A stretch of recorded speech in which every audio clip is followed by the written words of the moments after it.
So outside of the economics, which is not very persuasive to me, isn't it fair to say that if you come here without invitation, you'll be returned to your country of origin? And I'm definitely a liberal, and obviously Donald Trump ran and won in no small part due to his stance on mass deportation and border security.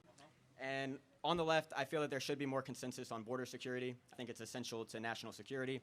But my disagreement comes with mass deportation. I examine policy in terms of costs and benefits, and when I look at mass deportation, I see massive costs and I see very few benefits. So my question to you is, what benefits can the American people see from mass deportation Sure, campaign? very fair question. Thank you, and thank you for having the position that border security is important, because not everyone in the Democrat Party does.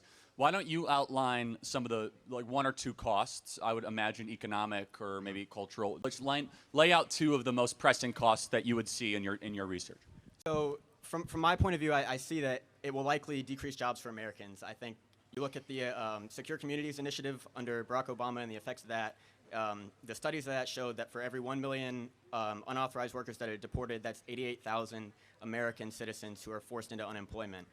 The other cost is the opportunity costs. Obviously, one of the biggest points is to keep people safe. But if we're spending $1 trillion to deport unauthorized workers, there are better ways to spend that money to keep people safe, such as investing in police departments, paying higher salaries, better training, things like that. So there's a third element, which is also fairness. So those of us that are conservatives that support mass deportations think that it's wrong that you can cut in line to come into the United States of America when someone else has to wait 10 or 20 years to be able to come here legally. There's an issue of fairness. But would you agree that we are headed towards an inevitable massive job displacement problem with artificial intelligence and robotics? Would you agree that that's probably on the near event horizon of 10 to 20 years?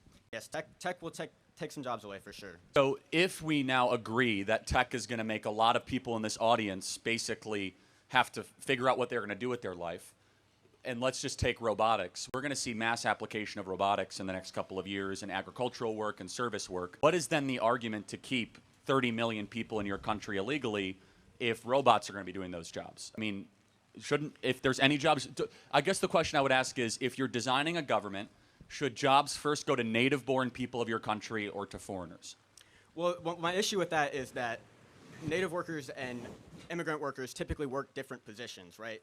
Unauthorized workers take the construction jobs, the low-level general labor, and those jobs create demand for plumbers and electricians and construction managers, and those jobs are held by American citizens.